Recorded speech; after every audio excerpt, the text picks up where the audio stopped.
Maná, maná. Maná, maná. Olá, meu nome é Luke Janelli, sou professor Maná, maná. universitário, design de produtos, sócio criativo da Atom Studios e bem-vindos ao mesmo podcast. Hoje a gente está aqui com Eduardo Dias. Esse cara foi, na minha vida particular, ele foi fundamental, né? Quando lançou o Toy Story, 96 lança Toy Story, galera, e aquilo lá fez um Toy Story na minha cabeça. E foi um momento crucial para mim, porque eu já gostava dessa história do 3D.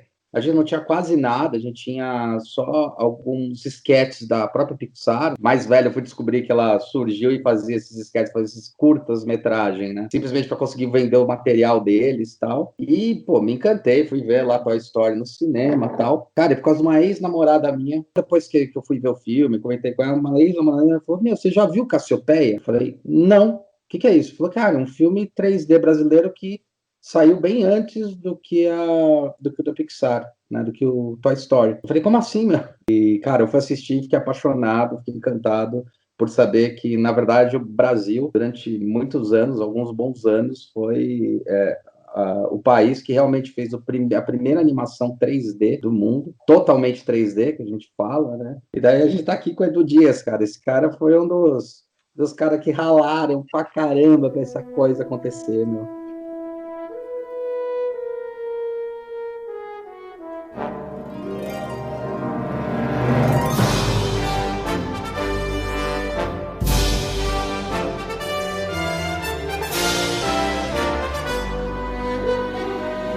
Eduardo Dias é bacharel em Design de Produto pela Belas Artes, pós em Design Gráfico pela Belas Artes também, pós em Aprendizagem e Ensino Superior pela Universidade da Finlândia, pós em Captação de Professores pela Universidade da Finlândia, mestrado em Biomimética e doutorado também em Biomimética. Trabalhou por 15 anos como cinema de animação, no filme Cassiopeia, videografia broadcast na TV Bandeirantes e animação e efeitos para filmes publicitários na Terracota Estúdio Gráfico e Vetor Zero.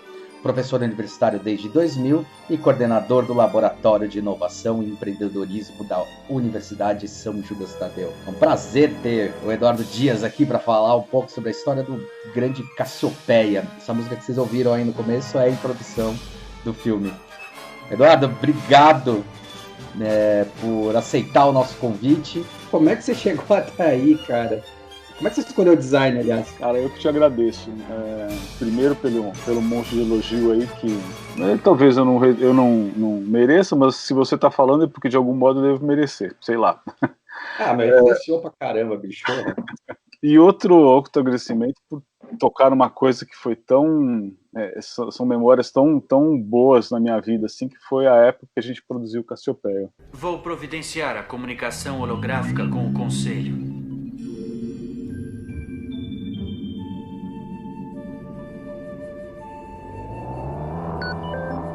Conselheiro, a perturbação que nós notificamos está aumentando. A energia emitida pela estrela sofrerá uma mudança dentro de algumas horas. Bom, dando uma introdução bem rapidinha, para dizer a verdade, né? Essa história do 3D, ele meio que se mistura com o porquê de eu ser designer. É difícil para quem tem menos de 35, 40 entender isso, mas eu vou tentar explicar, vocês não pensem que eu sou um alienado, tá bom? Mas quando eu estava no meio do terceiro colegial, que hoje seria o terceiro médio, falaram para mim, pô, e aí, cara, já fez inscrição na FUVEST? Eu falei, que FUVEST? Não, vai ir para faculdade agora. Eu falei, não, mas a gente já vai para faculdade agora? Acabou o colegial, já vai para faculdade? Aí falei, cara, o que eu vou fazer? Meu Deus, cara.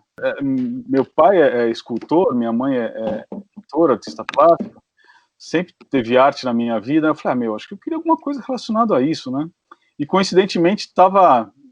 numa época que estava construindo a minha casa, a gente estava saindo da casa que a gente morava, estava indo para uma casa legal, feita por arquiteto, bacana, e eu acompanhava, vou fazer arquitetura, é isso que eu quero da vida. Nossa, cara. Aí vai lá, o cara se inscreve na FUVEST, e me inscrevi no Mackenzie também. Nessa época eu tinha um negócio, não sei se existe hoje, né, que era a segunda opção. Se você não entrasse na primeira, você tinha pouco na segunda, talvez. E minha segunda opção era comunicação visual. Aí fiz FUVEST, não passei. Fiz Mackenzie, passei para a segunda opção. Aí eu falei, o que é comunicação visual, cara? Não vou fazer essa porra, não. Não sei o que é isso, cara. Bom, aí eu acabei prestando vestibular mais 2 anos de veterinária, fui fazer educação física, apagou um pouco. Eu era atleta na época, aí apagou legal, um pouco o design, né? Fiz USP, fiz 3 anos de USP. Que legal, velho. Não sabia dessa. Essa eu não sabia. Então, eu não me formei porque chegou no último ano, eu falei, cara, só estágio, cara, eu não vou querer trabalhar com isso não, vou fazer outra coisa. Aí fui vender vinho. Olha só, velho. Mas eu fui um idiota, para dizer a verdade, né, cara? Porque, olhando para trás hoje, eu falo, cara, quando eu tinha 9 anos de idade, eu resolvi que eu ia fazer o jornalzinho da minha classe. Uhum. Cara, eu recolhi informação, eu editei o jornal, eu fiz o projeto gráfico, datilografei tudo no stencil, passava em mimeógrafo, vendia. Eu adorava, na época, a ASICS chamava Tiger, né? Eu adorava essa época de Olimpíada, assim, cara, então eu fazia um monte de produto da ASICS, desenhava tênis, agasalho, bola, comecei a desenhar umas pulseirinhas e colarzinho de canudinho, eu vendia na classe, quer dizer, cara, eu sempre fui designer. Eu não sabia o que era design. Bom, primeiro eu também, né? Ninguém falava que design era projeto, né, cara? Então, cara, eu sempre fiz, mas eu não sabia que eu era. Hoje, olhando para trás, eu falo, cara, é óbvio, né? Eu tinha que ter feito isso de cara. Mas aí, bom, falei que eu fui vender vinho, né? Aí, adorava animação, tava aquela história, né?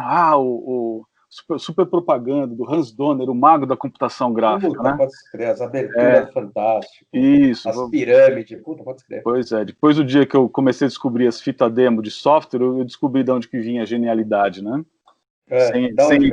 Sem entrar em maiores detalhes aqui, eu vi de onde vinha a genialidade do gênio da computação gráfica. Aí, cara, fui fazer um curso, fazer um curso de CorelDRAW, depois fazer um curso de PageMaker, não tinha nada a ver com a história, né, cara? Isso era 1989, cara. Pra você ter uma ideia, o Windows era 1.10. Isso aí. Fazia num 286, cara, não sei, os caras nem sabem o que é 286. Puta, eu tive um 386, era tela verde, não era? Já era não era, né? Era já 256 cores tinha. Cara.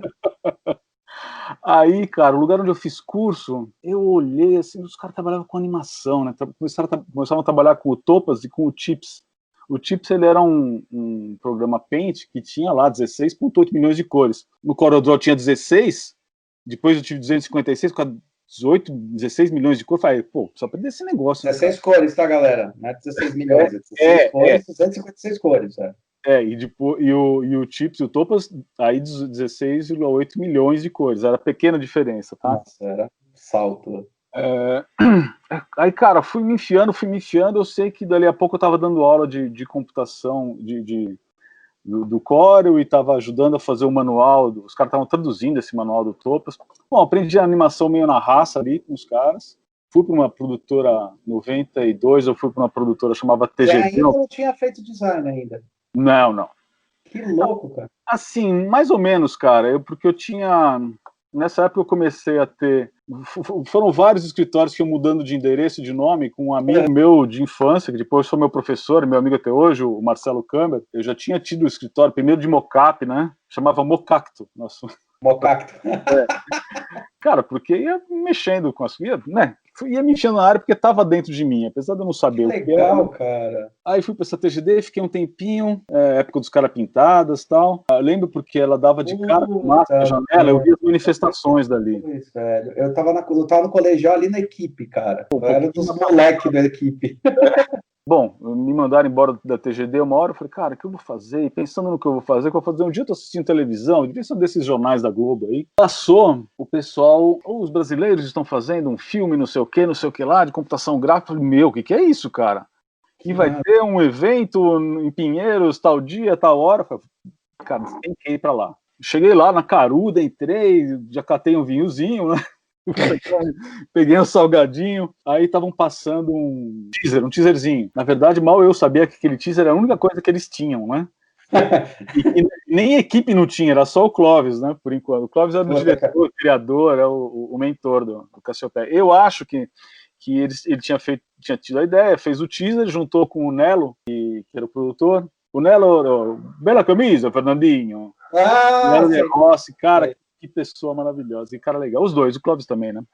Aí eu cheguei, e aí, tal, tudo bem, pô, que bacana isso aí, pô, gostaria de participar, como é que faz? Isso aqui. Ele falou, passa lá na produtora tal dia, vamos conversar.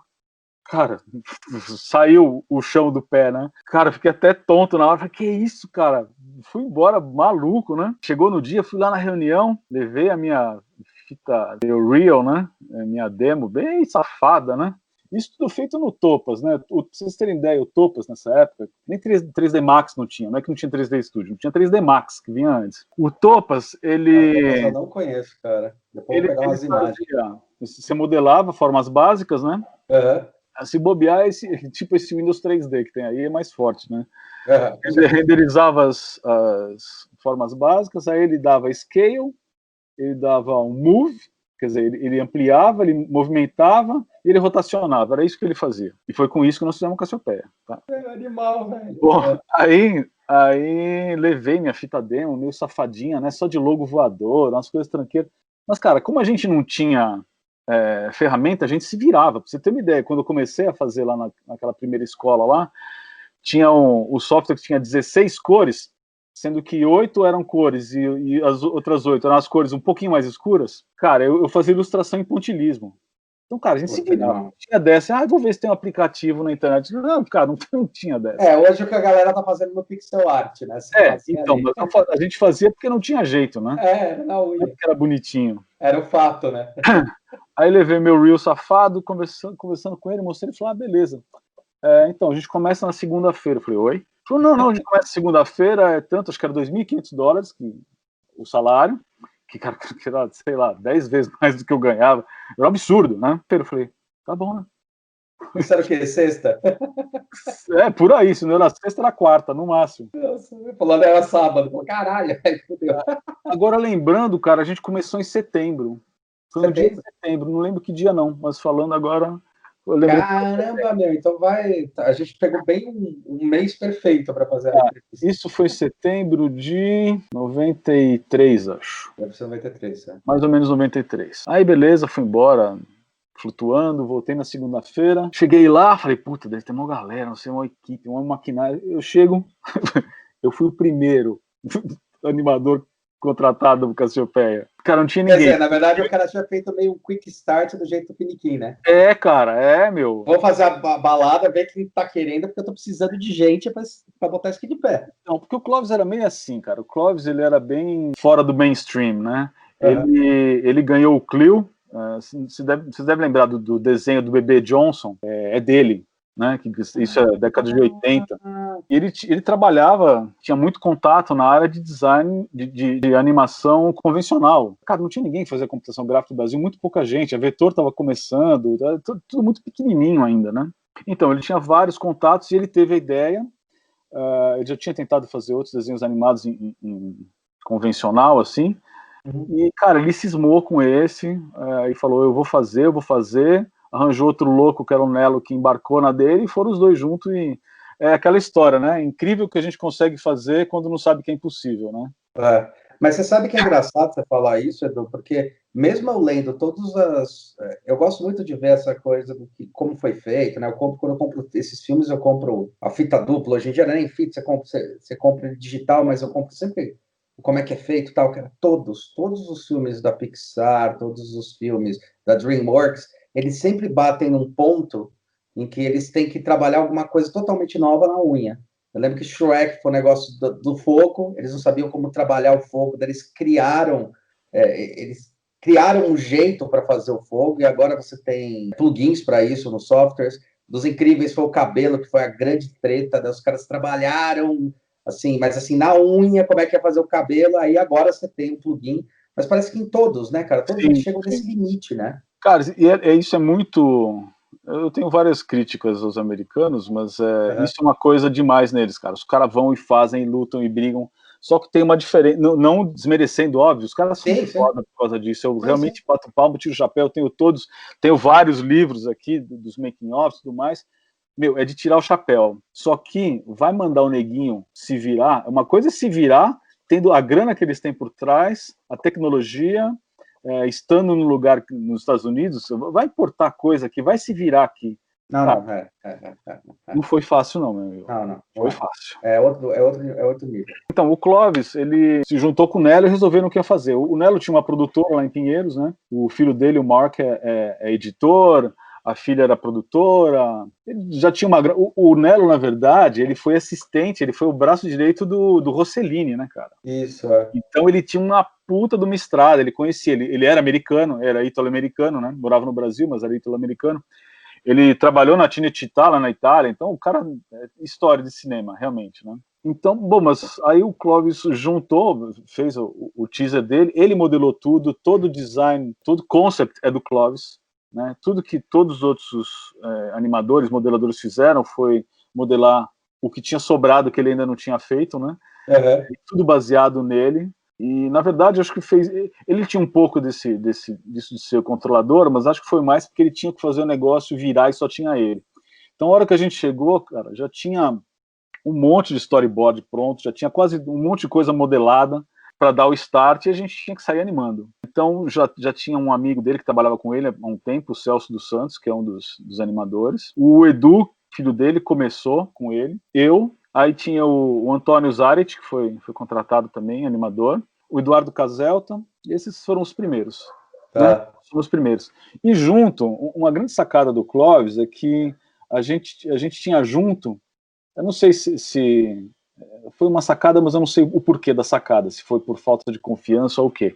A gente tinha uma mão de obra muito ruim de animação 3D, né? Porque se você pensar, o cara pega os negocinhos, sai mexendo e pronto, mas ele não tem teoria da animação, o cara não conhece animação. Exato. Né? Então a gente tinha 3 animadores de papel, convencionais, que trabalhavam em duplas com a gente, que faziam o planejamento das animações, faziam os flipbook em papel, e sentavam com a gente e falavam, olha, vamos fazer assim, assim, assim. E isso foi uma grande escola para mim, né? Tinha o Vila, né? José Eliseu Villanova, eu acho que ele sempre trabalhou muito no Maurício de Souza, mas esse mercado de animação, como era muito pequeno, os caras rodavam muito, trabalhava 5, 6 vezes no mesmo lugar, ali ia embora, voltava, ia pro outro, voltava, todos eram assim, todo mundo se conhecia, né? Tinha o Danilo Fonseca, que foi muito tempo minha dupla, né? A gente começou animando naves no começo, mas depois o meu bonequinho principal era o Chip, que era o amarelinho, e o Chop. Puta, legal. São os dois, o azulzinho, são 2 heróis. E uma parte do Leonardo também, que é uma analogia ao Leonardo da Vinci, mais pra frente.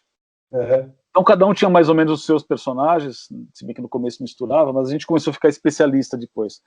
E tinha o Cláudio Oliveira, ele trabalhava com o Haroldo Guimarães, que fazia as coisas da Disney aqui no Brasil, né? Ele fez Aladdin, a série do Aladdin, né? Ele mora na Itália hoje. Os outros eu não tenho contato. O Danilo, que era meu parceiro, faleceu faz uns 2, 3 anos. O Clóvis também faleceu, né? O Nelo também. O Vila eu não tenho notícia. Eu gostava demais do Vila, queria muito ter notícia dele. Então a gente tinha esses 3 caras, que na época já eram 3 monstros assim de animação. Foi uma puta referência, cara. Tudo que eu sei de animação, de verdade, eu sei por causa deles. O computador tinha uma imagem de Nossa Senhora colada nele, que a gente chamava de Nossa Senhora do Bom Render.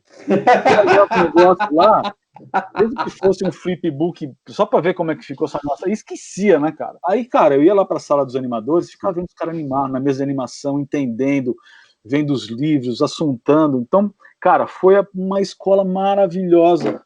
E assim, tudo gente... e que não escondia as coisas. Isso é animal. Muito generoso, cara. Muito generoso. E aí contava as histórias, desde que nasceu a animação no mundo, né, cara? Os caras tinham muita estrada. Era, cara, uma escola sensacional. Fora a gente, tinha... A animação surge com aquele abajurzinho que tinha a imagem do cavalo, aquilo lá mesmo? Sim, é o Zootrópio. É isso aí, né, que é o primeiro, né? Então, isso foi mais ou menos na época dos irmãos Lumière, isso aí, né?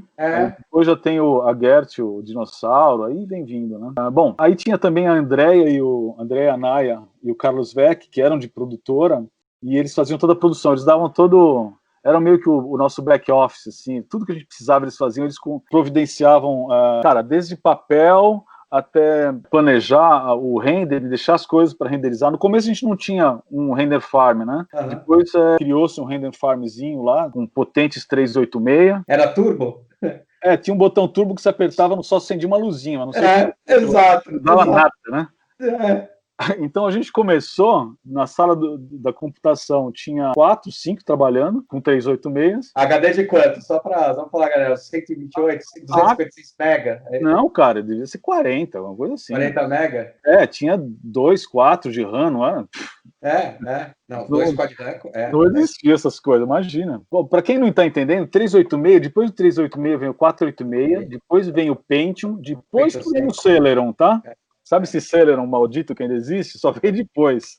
Veio o Pentium, eu sei, depois veio 200, 400, nossa, cara. E era aquelas torres, cara, que tinham assim, 60, 70 centímetros de altura. Né? O monitor, pra você ter um monitor de 20 de tubo, cara, era uma fortuna, cara, custava 4, 5 mil dólares. E ele era 1/4 do seu celular hoje, pela resolução. Era 480 por 620, alguma coisa assim, agora eu não lembro. Cara, tá ficando muito pré-histórico, muito saudosista isso. Mas é legal, cara, porque fazia com umas... Puta, é muito louco isso. Eu aprendi num desses, Edu, também, quando eu comecei a apaixonar foi num desses. Era um 386. Depois eu tive um que era monitor Super VGA, era o colorido Super VGA. Eu falei, uau! Era um InfoWay. Animal! Eu apertava o turbo também. Bom, aí a gente tinha um storyboard. Eu vou até mandar as fotos dos storyboards de alguns flipbooks que eu tenho aqui. A gente recebeu o storyboard, via, tenho... A meta era 30 segundos de animação por mês. 24 quadros por segundo, era isso? Cara, agora eu não me lembro se a gente gerava em 30 e fazia... Porque depois que a gente tivesse o pacote todo renderizado, tinha que mandar para os Estados Unidos e lá eles iam passar isso para filme, né? Não tinha serviço aqui ainda. Para película. Puta, é verdade. Vai para película. Nossa, e passava como? Mandar de avião, essa merda? Com certeza. Imagina, internet. Não tinha. Olha, internet foi começar de verdade aqui no Brasil lá para 98. Eu lembro que eu até 97. Eu lembro que eu estava na faculdade, eu fiz um cartão. Nessa época eu fazia estágio lá na Vetor Zero. Eu tinha e-mail, cara. Aí os caras olhavam o cartão, para que você quer um e-mail no cartão? Quem que vai usar e-mail? Que é arroba, velho? Que merda é essa? Não, arroba, imagina. Eu nunca usava no teclado, de repente. Não, o cara lia aquele endereço lá. O que é esse A com uma bolinha? O que é esse negócio? Exatamente. E não estou exagerando, é de verdade isso, né? Então imagina que é pela internet, tinha que mandar de verdade, físico o negócio, mandava o HD, né? Bom, aí você já começa a ver tudo que podia dar errado, e no fim algumas coisas até deram, né? Então, ok, a gente vai lá, 30 segundos, vieram mais animadores, né? E a meta do filme era quanto? 1 hora e quanto? Era 1h20, era por aí, era isso aí. É enorme, né, cara? Puta merda. Você imagina 30... Por mês? Não, eu fazer 30 segundos de animação não quer dizer que seriam as 30 que seriam utilizadas, né? Na hora que você corta, você tinha o rabinho no começo, o rabinho no fim. Na edição você vai ver o que acontece, né? Aí é uma curiosidade minha, como é que fazia? Era assim, hoje em dia a gente tem, é isso aí que você falou sobre a renderização. Você tinha que fazer tudo de uma vez, né? Mandava renderizar, era tudo que saía ali, você não tinha uma pós-renderização depois. Então, olha, bacana, não tinha composição. Então, se eu tinha o meu... tinha um bonequinho que estava numa nave. E na janela da nave aparecia o espaço e o bonequinho... Essa é uma cena que eu fiz, né? Tem o Chip tomando banho. Então tem os efeitos por cima. Que efeito? Não existia efeito. Então o que a gente fazia? Renderizava a imagem do fundo das estrelas. Aí colocava isso de fundo numa cena que era com a mesma câmera, tá? Só com a nave. Aí renderizava a nave com a janelinha de fundo. Aí pegava isso, jogava no fundo de uma outra cena, que era o bonequinho tomando banho, e a imagem... Não dava para ter um modelo grande com um monte de coisa. A gente renderizava e jogando no fundo, camadas, camadas, camadas. Não existia composição ainda, né? Que nem tem no After Effects. Não, isso era no rendering. E aí, por cima, aí a gente fazia o efeito que dava para inventar lá, com o que tinha. O que era efeito, por exemplo? Pegava uma esfera de vidro, metia um monte de luz, as luzes animando, mexendo, aí eu mexia na transparência do vidro, que aumentava e diminuía, aí pareciam uns flashes de luz, era isso, cara. Que, aliás, a parte de iluminação era muito louca, cara, eu sempre achei muito legal, cara, do filme. Então, mas era tosco, impressionava. Né? Então, mas me impressionava na época. Hoje tá animal, mas me impressionava na época, você fala, caramba, meu. Então, por isso que a gente olha pro filme hoje, o filme não tem tanta graça, porque não tinha recurso, né, cara, visualmente falando... Qualquer bobagemzinha, você baixa um Blender aí na internet e renderiza, ele já tá bilhões de vezes melhor do que era naquela época, né? Cara, mas eu acho, é uma coisa também que eu vou, quando a gente fizer o vídeo aí também, em homenagem e tal, eu vou passar algumas coisas, uma coisa que eu quero mostrar é o que tinha antes, sabe? Porque a gente tinha o Tron, cara, que era uma coisa que foi feita com 3D realidade, e hoje em dia, se olhando, é tosco, mas era, tipo, surreal. Cara, é Passageiro do Futuro, se não me engano. É. Tinha o Tip Toy, né? Que foi o coisa que você olha e fala, meu, puta bebê torto e ganha o prêmio, sabe? Isso é legal, cara, sabe? Porque é da época. A linguagem fala sobre a época, meu. Sim, sim. Bom, aí começaram a vir os novos animadores. Veio o Mauro Arghineti, que era um italiano, já artista plástico também. Veio o Kim Olof, que ele trabalhava na Globo. Ele já tinha trabalhado comigo na TGD há um tempo. Mas ele estava na Globo, ele fazia uns freelas lá. O Kim, pra você ter uma ideia, ele desenhou as capas dos quadrinhos do Akira Nacional. Puta merda. O Kim é o dinamarquês maluco, cara. Ele aerografava, assim, ignorantemente bem. E é engraçado, ele contava como ele trabalhava. A gente fala de aerografia, o cara vai lá, coloca a máscara, aerografa, tira com cuidado. Cara, ele falava que ele botava uns papel, metia aerografa. Era mais uma grafitagem do que uma aerografia, né? Mas, cara, é igual aqueles caras que fazem de rua hoje, né? Isso, cara, mas ele é animal. Agora ele se aposentou da Globo, mas ele tem o estúdio dele. Mas o Kim, cara, gente boa demais, cara, gosto demais do Kim. Tinha uma menina da Globo, ficou acho que uns meses só, mais pro fim, a Carla. Tem o Sérgio Esteves, que veio, já estava bem andado o projeto, ele ficou até o fim. Depois, quando a gente foi embora, ainda ficou fazendo uns retoques, umas coisas, ajudando o Clóvis, né? Porque acabou o filme, mas sempre tem alguma coisinha para refazer, né, tal, e a gente foi dispensada, porque não tinha por que ficar pagando a gente, né. Quanto tempo depois acabou o filme? Quanto tempo o filme? Cara, o filme, eu acho teve uma aventura aí no meio também, né, Edu? Tem sim, ele acabou em 96, o filme, acho que ele estreou em 96, 95 também. Acontece o seguinte, a gente já estava com mais de metade do filme pronto, renderizado, para já mandar a primeira leva para os Estados Unidos, acho que era a primeira leva para fazer os filmes, né, para passar para película, para voltar para o Mark, que era filho do Nelo, editar na Moviola mesmo, físico o negócio, né? Aí vai precisar colocar um glossário aí, Hulk. Cara, basicamente você ia passando o filme, ia cortando na tesoura e emendando, né? É isso aí, cara, é isso aí. Era o pestap da gráfica, né? É isso aí. A gente já tinha uma render farm bacana, devia ter uns 10, 386, assim, né? O que é essa render farm? A render farm é uma sala só de computador, para onde a gente mandava os renders e ficava só fazendo render lá. Quando a gente fazia as coisas básicas, né, a gente chama de pencil test, no nosso computador, resolveu que tá legal? Beleza, vai lá e bota para renderizar nessa render farm. Você sabe uma fazenda de renderização, né? É engraçado porque o pessoal usa esse termo hoje para qualquer coisa, inclusive jogando o Fortnite, né? Farmar as coisas. Deve ter vindo, com certeza veio daí, né? Veio daí, cara, que é farmar, sabe? Farmar é justamente ir duplicando e gerando coisa para poder fazer o mesmo processo para poder ganhar mais XP, mas eles falam farmar hoje. A molecada. Então, esse farmar aí, galera, só que de renda. Cara, aí um dia, eu lembro que eu fui o primeiro a chegar, né, cara? Né? Devia ser, sei lá, umas 8h30, não sei porque eu saí mais cedo, cheguei, a gente entrava às 9h, 8h30 cheguei. Cara, eu olhei a porta da garagem, assim, meio torta. Que porra é essa, né, cara? Aí começou a chegar gente, aí chegou o menino que abria e tal. Então, na produtora, cara, roubaram todos os computadores. Tá merda, velho. E foda-se os computadores, pode roubar, mas não roubasse os HD, cara, que tava com tudo renderizado. Ou seja, o que tava backupeado numa outra sala, beleza, salvou. O resto teve que começar tudo de novo. E o rendering, pra você ter uma ideia, era assim, você ia renderizar uma cena de 5 segundos, às vezes ela levava 2 dias. E isso foi bem na época em que a Pixar anunciou que ela estava começando a fazer o Toy Story. Ou seja, não tivéssemos sido roubados, e sem entrar no mérito de quem foi o primeiro totalmente computação, cara, a gente ia ser o primeiro disparado, assim. A gente sabia que os caras da Pixar estavam de olho na gente, que tinham os olheiros lá, sabe? Não acusando os caras, não é nada disso, mas a gente sabia que os caras sabiam que todo mundo sabe o que todo mundo tá fazendo, cara. Tá aí eles, meio assim, cara, como é que esses brasileiros vão passar o pé na gente? Vão ser os primeiros, cara.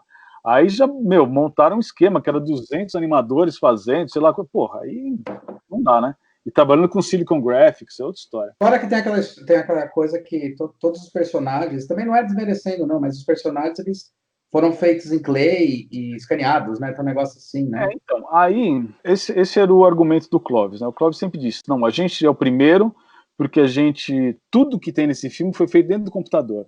Desde as texturas, até a modelagem, tudo dentro do computador. Toy Story eles faziam em clay e eles captavam imagem para fazer textura, então 100% digital, o nosso é o primeiro. Uhum. Cara, ok, tá bom, concordo, mas também não... o primeiro, para mim, a primeira animação 3D foi Toy Story. Sim. O nosso saiu assim meses depois. Eu lembro. E mesmo que tivesse essa diferença titânica de grana, de gente trabalhando, de equipamento, cara, eu tenho um orgulho do cacete disso. Não, do caralho, mano. Tem, obviamente, coisa que eu não gosto da história, e, pô, isso era engraçado, né, cara? O Clovis, ele é um cara, ele era super espiritualizado, assim, né? Então ele queria fazer o filme correto, politicamente correto. Então todo mundo era bonzinho, todo mundo puro de coração, tanto que quando aparecem os vilões, até o vilão é bonzinho, né, cara? Ele é ruim, mas não é muito, né? É ruim até a página 2. Mas ninguém acredita que alguém possa fazer tal maldade. Cara, você vai ver Toy Story? Cara, ele é muito mais divertido. Chegava a cena pra mim, bom, aqui o Chip, que era meu bonequinho, ele vai apertar o botão, virar não sei o quê, porque ele tá falando não sei quem. Então ele faz assim, que você não tá vendo minha mão, mas sobe e desce a mão como se estivesse digitando super tranquilamente. E como assim? Vou fazer um filme que o tempo inteiro o bonequinho fica subindo e descendo a mão, digitando e com cara de bonzinho. Não, cara, tinha que botar uma pilha ali. Aí juntava com o Danilo, vamos dar um gás nisso aqui. Aí a gente planejava, eu ia lá, fazia... o Clovis, não pode, isso aqui tá muito agressivo. Então tem uma cena que ele consegue destruir um monstro, e ele dá um rodopio, e sabe quando você dá o soquinho assim embaixo? Ele dá esse soquinho assim, não, mas ele tá dando um soco. Falei, porra, Clovis, não fode, cara. Falei assim com ele, pensei, não fode, cara, o bonequinho tem que ser divertido, cara. Sim. Até tem uma história do Dumbo, né, cara, que o Disney passou uma cena pro cara fazer lá, o cara fez do jeito que ele queria, tá? Ele falou, puta, isso aqui não tá... Cara, tá muito over. O Disney não vai querer esse negócio de jeito nenhum. Fez outro e mostrou, o Disney falou, cara, não é isso. Faz de novo. O cara fez, mostrou, puta, não é isso. Fez 17 vezes a cena. Aí o cara tava com o saco na lua já, meu. Falou, vai se fuder, cara. Mostrou a primeira animação pra ele. Falou, cara, é isso que eu queria desde o começo. Então, cara, quando chegar o storyboard pra gente, eu olhava pro Danilo e falava, Danilo, tá pedindo pra fazer assim. Vamos fazer de outro jeito. Se colar, colou. E na maioria das vezes colava, cara. Puta, que bom, velho. E aí conseguia dar uma animadinha. Mas se você pegar o filme, você vê que o filme é muito tranquilo. Ele é parado. Cara, ele é zen. Meus filhos quero ver o desenho que meu pai fez. Ele começa a assistir, mas dá 5 minutos ele tá no celular. Eu acho que ali o problema foi um problema de roteiro, né, cara? Cara. De roteiro, de argumento, né? Assim, hoje olhando. Ele tinha uma história legal, mas ele não tinha punch. Essa é a verdade. Faltava punch. Cara, fomos lá, acabamos. Quando soubemos que saiu o Toy Story, chegou a dar uma brochada, mas ficamos tristes e tal. Mas aí fomos indo até o fim. No fim, acho que a gente lançou, tipo, alguns meses depois. Porque eu lembro que eu lembro que a pré-estreia foi no Bristol. Puta, foi até legal demais pra mim, cara. Porque a primeira lembrança mais marcante que eu tenho, assim, foi de assistir o Star Wars em 1978 no Bristol. Minha tia me levou. Puta, que louco. E seu filho no Bristol? A estreia foi lá, cara. A estreia foi lá. Levei mãe, namorada, sogra, namorada que é minha esposa hoje, né?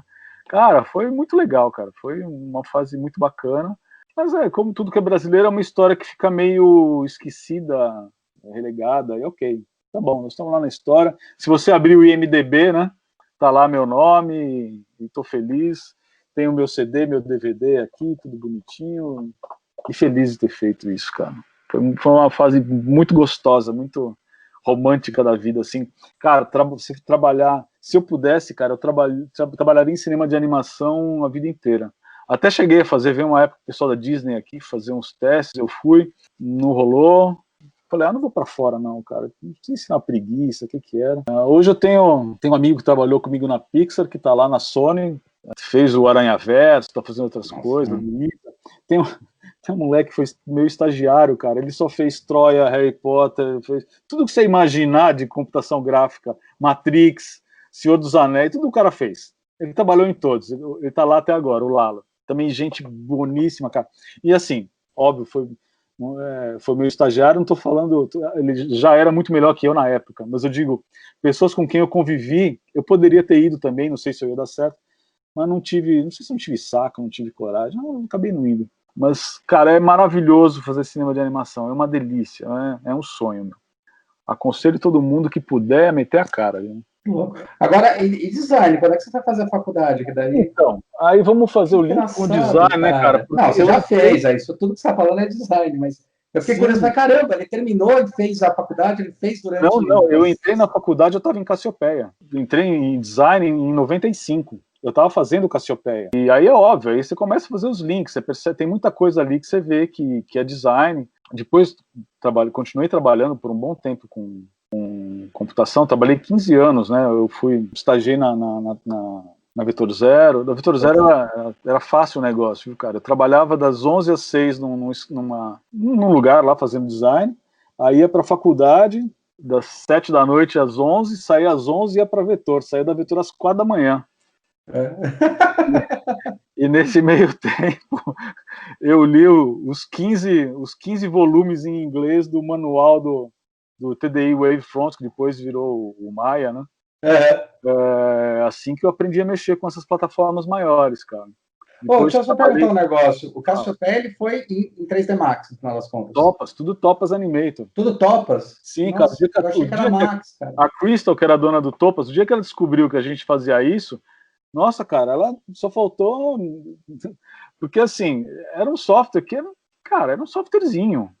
Né? Então ela nem era um software uma empresa muito grande nos Estados Unidos. Quando ela viu essa vitrine, os caras ficaram loucos, os caras mandaram o software de graça. Nossa, ela tava que nem a filha caçula do dono, cara, porque ninguém conseguia arrancar água daquela pedra lá e a gente conseguiu. Eu sempre achei que o Cassiopeia tinha sido feito no 3D Max. Tanto que isso fez eu entrar no Max e começar a desejar o Rhino, que era o outro que eu sabia que também foi usado, por exemplo, pro Toy Story, né? Comecei a faculdade em 97. Aí foi nesse ano, eu tava começando a faculdade e eu me apaixonei. Foi incrível, cara.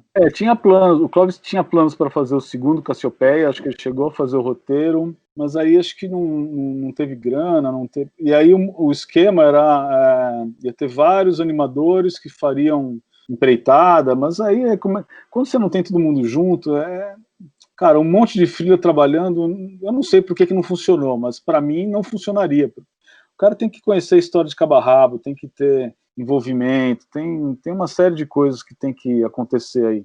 Eu acho que era um modelo que ele arranjou para conseguir ser viável no Brasil daquela época. Isso devia ser por volta de 2000, 2001, 2002.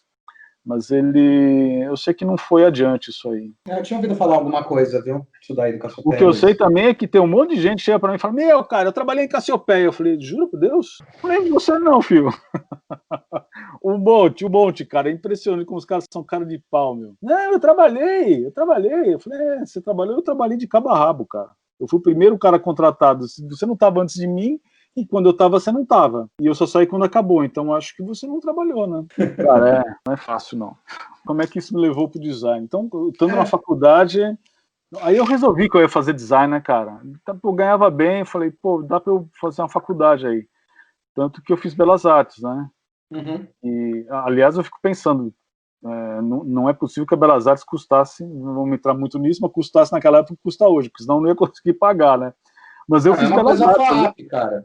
Exatamente, era mais ou menos a mesma faixa de preço, mas eu fui e fiz, e, conexão com o design é total, né, cara? Na verdade, se eu fosse trabalhar num filme hoje, a visão é completamente diferente e amplificada pela faculdade e pela experiência que, cara, é ímpar, tanto na parte de pré-produção, no concept, como depois... Eu trabalhei na Bandeirantes, depois que eu saí da Vetor, eu trabalhei na Terracota, trabalhei um tempo bacana na Terracota, depois trabalhei na Bandeirantes 4 anos. Aí eu falei, cara, já cansei, já fiz cinema de animação, eu já fiz cinema, já fiz TV, já fiz publicidade.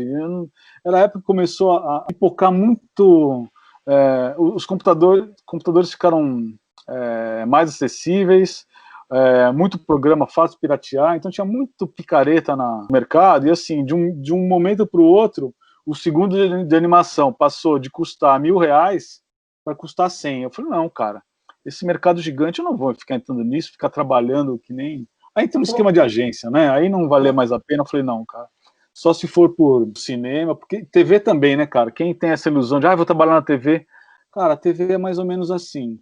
Você faz um programa, porque aí você tem aquele boom inicial que você gasta uma grana, entra uma grana, porque precisa fazer cenário, precisa contratar, não sei, 3, 4 meses, bom, acho que tá na hora de derrubar e fazer outro, para entrar mais uma graninha aí, né? E era isso, TV, cara, cada 3, 4 meses era um estresse que você achava que ia ser mandado embora. Cara, infernal. Então, aí larguei a Mas não foi animação. a época que começou a surgir aqueles bichinhos na propaganda? Ou isso aí foi bem depois? Isso, mais ou Porque ali menos foi trabalhado bastante, né? A questão de animação com o personagem e tal. isso. Não, eu acho bacana ter tido essa popularização e tal, eu só não acho bacana como a área que eu vou escolher para trabalhar, né? Mas era bacana. Faz todo sentido, lógico. Sim, eu acho demais todo mundo ter acesso e poder fazer a sua animação em casa. Meu filho de 10 anos, ele chega para mim, ele mostra uns negócios. Ó, pai, o que eu fiz? Cara, o cara fez a animação, editou e botou som. E já tá no YouTube e tá com... A gente viu ontem, cara, 51 mil visualizações. Falei, cara, que mundo é esse, cara? Que mundo que é esse? 51 mil visualizações. Tá ótimo. Cara. Meu. E aí, por isso que eu larguei essa área, a área larguei oficialmente, né, a área de animação. Não existia o mercado de games, que é um mercado super legal agora. Tanto produzir o game, como também você fazer as aberturas e as animações. Não, sabe, tem muito lugar para trabalhar hoje. Realidade virtual, realidade aumentada. A minha fala aqui não é para desanimar ninguém de trabalhar, não. Sim. É só a história de como mudou um paradigma e as coisas hoje são diferentes, são legais, mas são diferentes. Mas não é para mim, não tenho mais essa paciência toda, não. O que te levou para dar aula nessa história toda? Eu não sei, eu fiz Belas Artes, né? O Edi, né? Na época que o Edi era de lá, né? O Edi é um cara que permeia a minha vida, graças a Deus, cara. Ele nunca foi meu professor, mas ele foi meu coordenador quando eu era aluno. Isso aí. Graduação. Quando acabou, você tem aquele negócio de, cara, não quero ir embora da faculdade, tão gostoso. Ele acabou me convidando para dar aula lá, mas para dar aula eu precisava ter pós. Então eu ganhei a bolsa da pós lá. Então aí ele era meu coordenador, como aluno da pós e como professor da graduação. Bem, sempre mantendo contato. O Edi que me levou para a editora para eu editar o livro do meu mestrado. Então o Edi é um cara que, graças a Deus, eu sempre trombo com ele e é sempre coisa boa, cara. O Edi é tudo de bom. O Edi é uma lenda, né, cara? Quem não conhece o Edi é uma lenda, cara. Tem que conhecer, cara. Eu não sei quem falou, o Edi é tipo Yoda, tá ligado? Meu. Meninão, tudo bem com você? Bom, tudo bem, meninão. Os apartamentos que ele tem para guardar livro, é muito engraçado. Muito engraçado ele, cara. E aí eu comecei a dar aula assim, cara, na Belas Artes. Eu dava aula de ilustração digital e aula de análise da imagem junto com a... Eu não vou contar essa história da análise da imagem porque... Não, eu vou contar porque eu não vou falar nome. A verdade é o seguinte, cara, tinha uma doutora que dava aula, mas ela não sabia nada, e precisava alguém que soubesse e eu dava aula com ela, é isso. Sim, pronto, falei. Era essa a história. E ilustração, eu dava aula, dividia aula com o cara que... 2 caras que foram meus gurus, que são os professores mais foda que eu tive na Belas Artes, o Luiz Banho e o João Paulo Latorre, cara. Eu dava aula pro Luiz. O Luiz ilustra demais, cara. Além de ser gente boa demais, o Luiz ilustra muito. E ele dava a ilustração convencional e eu dava digital. A gente dividia uma turma lá. Mas aí um dia, fui repor uma aula de sábado, e naquela época, cara, um scanner A3 da Apple custava, sei lá, $50 mil, cara. E na minha sala tinha e tinha os Mac lá, e eu dando aula, entrou um neguinho com a britadeira pra furar. Ô, amigão, onde é que você vai? Ah, não, eu vou... A dona X, que eu não vou falar o nome, por motivos óbvios, falou que era pra eu vir aqui e fazer isso aqui. Não, cara, eu tô dando aula. Não, mas ela falou que... Olha, você fala pra ela que na minha aula não. Primeiro porque eu tô aqui zelando pelo equipamento dela, e depois porque os alunos estão em aula, os caras estão pagando, você vai ficar com uma britadeira na minha sala, você tá maluco, cara? O cara queria quebrar a laje pra passar um fio lá pra baixo. Bom, fui mandado embora da Belas Artes, né? Só que aí a minha professora da pós, a Carmen, saudosa também, ela, essa mulher sabia muito, cara, de mídia, de rádio, ela era um monstro, cara, um monstro. Ela me levou para São Judas, isso foi em 2002, fui pro curso de rádio e TV para falar justamente de animação e de análise da imagem, né? Lá na São Judas, estou lá até agora. Cara, você virou uma lenda lá dentro, né? Vocês, Parapan, é tudo lenda lá dentro. Cara, acho que dos antigos do design, tô só eu e o Miguelito lá, só estamos nós dois. Por quanto tempo, Deus dirá, mas estamos lá. Aí é uma curiosidade minha, cara, que eu fiquei com... Vou ser honesto, porque faz tempo isso já. Eu fiquei com uma vontade, cara, de tentar ver se conseguia repromover tudo que você fez pro Cassiopeia, sabe? Você tem os arquivos 3D? Isso aí não tem, né? Não, 3D não tenho, até por conta de direitos, mas eu tenho, cara, tenho reportagem, tenho fita de making off, tenho entrevista. Cara, tem uma época que eu tava nojento, cara. Eu falo, não aguento mais dar entrevista, cara. Todo dia uma equipe lá dá entrevista. Aí, meu, eu sou de Santo André, né, cara? Um dia foram os caras do Diário do LBC me entrevistar. Eu falei, meu, foram na minha casa. Você tava numa entrevista da Cultura que tinha? Porque teve uma da Cultura. Devia estar, cara. Tava em várias. Cara, então acho que foi lá que eu vi você a primeira vez, porque foi... Se você procurar... Eu era cabeludo, eu comecei cabeludo, depois eu tinha rabo de cavalo. Se você procurar, você me acha perdido lá, sim. Cara, porque eu lembro dessa entrevista e eu fiquei assim, eu fiquei louco, cara. Porque, é sério, meu, isso aí que você fez, o Cassiopeia, pra mim, foi divisor de águas para decidir mexer em 3D, cara. Então hoje os bonecos que eu faço, as coisas de cinema que eu faço, começa como que você fez lá atrás, cara. E assim, não é puxação de saco, foi uma coisa assim que eu vi a tua história, explodiu minha cabeça. Eu falei, meu, no Brasil estão fazendo? Cara, comecei a correr atrás. Aí eu achei que era Max, porque falaram que era Max, 3D Max, ou era porque era o mais conhecido. E eu comecei a correr atrás na unha, porque na faculdade não tinha aula de computação para 3D. Não tinha, cara. Aí era eu e um outro amigo meu, a gente trocando figurinha. A primeira coisa que a gente fez foi uma TIE Fighter, cara. O Max foi bem depois, porque nessa época que começou a aparecer foi o 3D Studio. 3D Studio, é isso aí. Não tinha o Max ainda. Não era 3D Studio Max, mas que era em DOS primeiro, depois... Isso. Foi até o 3 para DOS, foi uma coisa assim. Isso, o Topas era DOS também, não tinha... Isso aí acho que era a época do Windows 3. 3.1. Eu tenho aqui, cara, tenho minha mesa de animação convencional, tenho pôster, tenho flipbook, tenho várias coisas aqui. Eu te mando as imagens. Eu comprei um livro, cara, muito bom, que é do Senac, que é Manual da Animação do Richard Williams. É o cara que fez uma cilada para Roger Ebert. Sei. Cara, achei incrível esse livro. Você chegou a ver já? Não vi, cara. Só não vi na mão, né? Sei qual é, mas não vi na mão. Sabe qual é? Tá. Cara, eu tenho... Que nem... Eu falei que a gente trabalhou com os animadores tradicionais, né? E, cara, tem um livro que é a Bíblia da Animação, e quem disser que não sabe o que está falando, que é o Disney Animation, The Illusion of Life. Puta, cara, animal, essa porra. Cara, esse livro, ele tem uns 10 centímetros de espessura. Cara, nessa época eu descobri que ele existia, 95, já não existia mais. Mas, cara, eu precisava desse livro, eu procurava, eu tava começando a Amazon, né?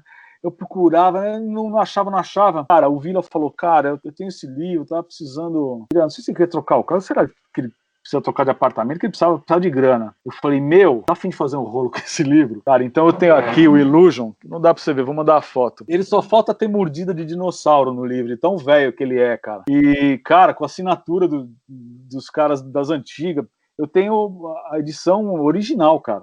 Aqui. Depois saiu um papel mais fininho, que ele tem 1/3 da espessura. Eu tenho esse livro aqui, cara.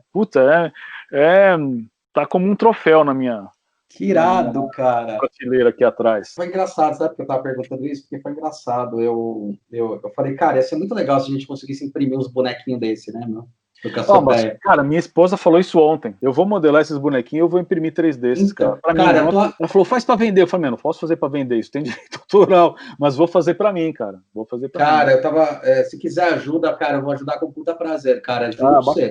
Me manda, que eu ajudo. Porque assim, eu tenho uma vontade, tá ligado? Eu falei, cara, puta coisa legal, cara. Queria muito ter na estante isso daí, cara. Muito legal, cara. Puta, que louco, cara. Bom, foi uma puta aventura, né, velho? Cara, nem fala.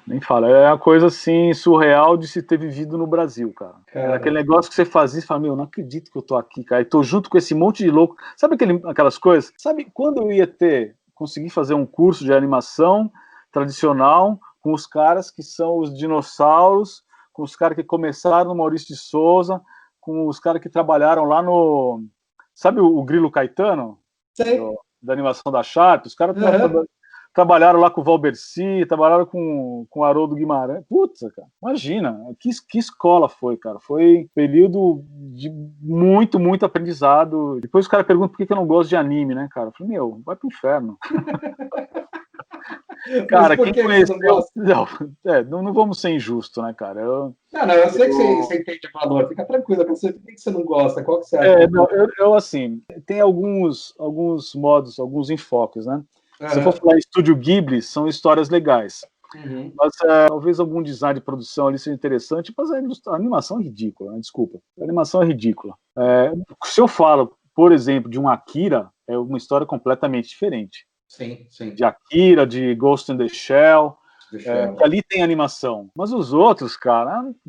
Hanna-Barbera. Não dá. Cara, mesmo o Hanna-Barbera, se você pegar os antigos, cara, o Hanna-Barbera ele tem uma animação muito mais rica do que qualquer anime que você veja hoje. Sim. Né? Tanto de lip sync quanto... Se você for ver os 12 princípios da animação, squash, stretch, antecipação, como chama, staging, né, que é a atuação do boneco. Cara, todos esses caras antigos, Hanna-Barbera, eles beberam dessa fonte e eles animam baseado nesses princípios. A escola de anime é uma coisa... É produção, né? É outra história. É gás. É aquela boquinha que sobe e fecha... Tipo o He-Man, assim, né? O He-Man aí já também é tosco, mas o He-Man é baseado em rotoscopia, né? Eles filmavam os caras. Sim. Seria um primeiro momento do motion capture, né? Isso. Eles filmavam os caras e desenhavam em cima. É outra linguagem, também é um consumível, né? Não dá para dizer que é uma obra de arte. Se eu fosse falar que um anime é uma obra de arte, seria por causa da história ou por causa de alguma cenografia, mas jamais por conta de uma animação. Falando como animador, eu acho anime uma tranqueira, de boa. Eu entendi. Não, eu entendi. Na verdade, ele não tem uma técnica. Ele, na verdade, que comece o mimimi. Pastelaria. Não, mas faz todo sentido, Edu. Por isso que eu pergunto, sabe? Por isso que eu perguntei, porque eu acho que tem que ter esse ponto de vista, sabe? Você coloca isso, dá para entender perfeitamente, assim, tipo, você vê que não é a animação ali na veia, o entendimento da animação, mas simplesmente acaba sendo, vamos fazer isso aí numa linguagem, anime tá na moda, vamos fazer anime. Por exemplo, eu vejo a Viagem de Chihiro.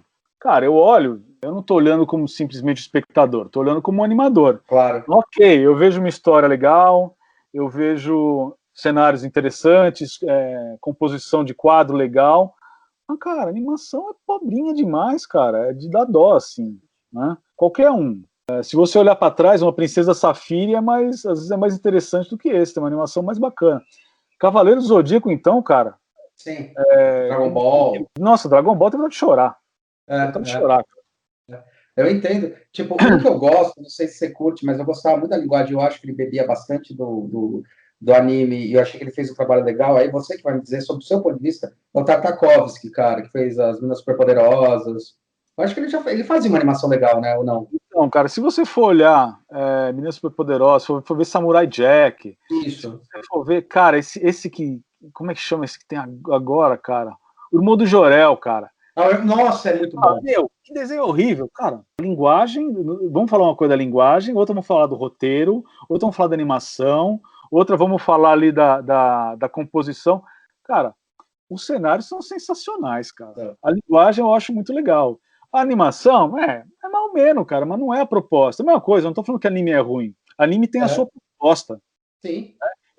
Se eu quiser comparar todos a qualidade Pixar e Disney, aí a história, a porca torce o rabo, né? Mas não é, cada um tem a sua proposta, né? Dentro da sua proposta são interessantes. E aí eles podem me agradar ou não. E aquele Menino e o Mundo? Chegou a ver? Não. A animação que ganhou o prêmio? Não, cara, as coisas que eu gosto muito do Nick Park, cara, que são aquelas animações em stop motion, do Wallace Gromit, do Chão Carneiro. Cara, eu adoro. Eu adoro aquilo. Ele é sensacional. Meu. Legal, cara. E animações experimentais, né? Cara, é uma pena, não tem mais o Animamundi, cara, ou pelo menos não tem mais nos moldes que tinha no fim dos 90, começo dos 2000, que era um festival, tipo, a semana, assim, exibição em São Paulo inteira, animações absurdas, cara, né? Esse Menino no Mundo, acho que você ia gostar, cara. Ele ganhou o prêmio, é de um brasileiro, e ele é uma mistura de animação clássica com colagem, com umas coisas, e tá muito legal, cara. Ganhou prêmio, festival, essa porra. Cara, eu, infelizmente, não consigo acompanhar mais o tanto que eu gostaria, porque é tanta coisa para acompanhar, tanta coisa que me interessa, fora tanta coisa que eu tenho para fazer, né? Sim, sim. Cara, acho que se eu me aposentasse hoje, só para ficar vendo as coisas que me interessam, não ia dar tempo, é muita informação. As pessoas que vivem com menos de 30, cara, não tem ideia do tanto de informação. Por isso que eles não... Isso não é uma crítica, né? É só uma constatação. Por isso que eles não conseguem dar conta do tanto de informação que eles têm e realmente chegar numa conclusão com isso. Porque é muita informação. Né? O mecanismo de filtragem tem que ser extremamente... Eu acho que tem duas coisas, cara. Não só a informação, como a comparação, que eu acho que é o que mais mata, cara. Tipo, se compara com o outro, pra saber, o outro tá fazendo, não tô, ferrou, então tem que começar a fazer, sabe? Eu acho a referência importante. Foco, cara. Ir atrás da boiada, não, mas a comparação é importantíssima. E uma coisa que eu percebo nos alunos, né? Na verdade, no último ano, talvez nos últimos anos tenha dado uma caída nisso. Os nossos alunos lá, cara, eles têm muito essa curiosidade das referências. A gente conversa muito fora de aula sobre essas referências, porque eles são ávidos a querer compreender e fazer essa analogia de como era e como é, para conseguir chegar a um juízo de valor sobre as coisas. Eu reparei nisso, bem colocado, é verdade. Eu reparei nisso. Então, absolutamente, eu acho maravilhoso o que acontece hoje. Só que eu não consigo lidar ainda, eu imagino eles, né? Quando eu falo comparação, o efeito Facebook, sabe? Que eu costumo dizer que assim, você está fazendo uma coisa, vai focando nela, quanto mais informação, melhor. Mas quando você compara, você fala, o outro está fazendo animação e eu estou fazendo, sei lá, renderizando, quero fazer animação também. Daí acaba desfocando, é isso que eu estou falando. Acaba se faltando muito no outro para poder decidir as decisões próprias, entendeu? Não tenho solução para isso, porque às vezes eu me vejo assim também. Talvez com a maturidade você consiga ter um pouco mais de foco, mas muitas vezes a gente está fazendo um negócio, você vê uma coisa que você gosta e dá aquela coceirinha de ir para aquele lado. Como a gente já tem um caminho andado, já tem um pouco mais de visão, ok, a gente consegue se controlar, mas imagina um cara que tem 18 anos e o mundo está se abrindo para ele agora e ele tem as opções de, putz, eu vou por esse lado, eu vou por aquele. Deve ser uma loucura. Não que não tenha agora, né? Eu posso largar o que eu estou fazendo e fazer outra coisa. Aliás, isso a vida inteira. Mas a gente já tem uma visão um pouco diferente em relação a isso, né? Acho que a crise é um pouco menor e o autocontrole um pouco maior. Eu acho que só saber dosar vai ser bom, cara. Meu pai brincava, falava tudo que é demais é demais. Então... Meu pai com 70 anos foi-se embora, tá lá em Tiradentes, esculpindo em Tiradentes. Que errado. Tá morando lá e esculpe lá, cara. Pedra sabão? Não, ele começou com pedra sabão quando era moleque. Aí, quando eu estava na faculdade, mais ou menos, ele primeiro esculpiu em madeira, até tem umas peças dele aqui, umas toras de 2 metros, né? Tirado. E depois começou a gente tinha um sítio pequeno e ele começou a fundir no sítio, fez uma mini fundição, a gente fundia as peças dele. Hoje ele voltou pro barro, hoje ele faz santo. Que legal, cara. O importante é assim, cara, né? Eu não sei se isso é meio subversivo, mas, cara, não tem medo de largar tudo e meter a cara por outro lado. Isso faz uma diferença, cara, isso é uma liberdade verdade. incrível, cara. Dá muito medo, mas é muito compensatório, eu acho. A inovação já dá isso, cara, não adianta. Nossa, como eu larguei coisa, cara, e comecei do zero, vários, puta merda. Cara, inovação é um papo para outra hora, né, cara? Inovação é outra coisa que não se esgota, né? A gente podia tirar um papo de inovação desse papo que a gente teve agora, falando da inovação e tal. Foi pura inovação, né? Inovação, às vezes, a molecada agora não percebe, inovação é o que tá na onda. Cara, é tecnologia. Inovação sempre teve na onda, né, cara? Leonardo foi inovador, o cara que fez uma roda de pedra lascada foi inovador. É irado isso, cara. Isso aí dá um papo louco. A gente podia juntar uma galera e fazer um papo, viu, meu? Fazer um café. Mas, Edu, puta, cara, a gente ficou aí um tempo, não queria mais tomar o seu tempo. Foi do caralho, dá pra ficar conversando aqui horas. Eu queria, agora particularmente, eu queria agradecer tudo que você fez com esse... A gente conversou bastante sobre o Cassiopeia, que essa era uma das intenções aqui, que eu acho que vale as pessoas saberem, entenderem, vale as pessoas... Cara, eu falo para muito aluno que teve aula com você, cara, que tá no último ano, eu falo, sabia que ele fez a primeira animação? Cara, não sabia. Porra, como assim, meu? Vai falar com ele, você tá querendo falar de animação comigo. Eu sei fazer modelagem, não animação. Os caras vão ter alguns que vão falar com você, mas, eu queria agradecer, cara, e queria te falar a importância que foi mesmo, e não é puxação de saco, não, mas tanto quando eu soube que era você, eu consegui nem falar direito com você a primeira vez, lá na São Judas. Eu vou lá para São Judas, acho que desde 2008, cara. E foi lá que eu conheci você. Falei, não acredito. É o cara que me inspirou. Você foi o cara que me inspirou, quer dizer, o Cassiopeia.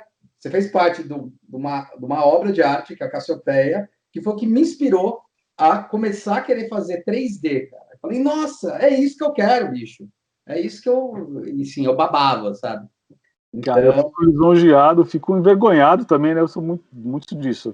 Eu não sei me encher que nem um pavão, eu fico meio com vergonha dessas coisas, mas é a felicidade de todo professor, cara, mesmo que quando eu tenha feito Cassiopeia, a minha intenção não era ser um professor, mas é o nosso espírito de professor, né? A gente fica, cara, a nossa realização é ver que a gente conseguiu acender a chama de alguém e fazer esse alguém crescer e criar coisas maravilhosas e também incentivar outros. Cara, isso não tem preço, cara. Eu que te agradeço da oportunidade de falar, da oportunidade de ter assistido o desenho que eu fiz e de me dizer que foi importante pra você, cara, isso é um presente. Foi mesmo, Edu, não é educação, porque pra mim foi divisor de águas ali naquele momento. Eu tava começando a faculdade, cara, foi divisor de águas. Eu falei, eu quero isso, não tinha 3D na faculdade.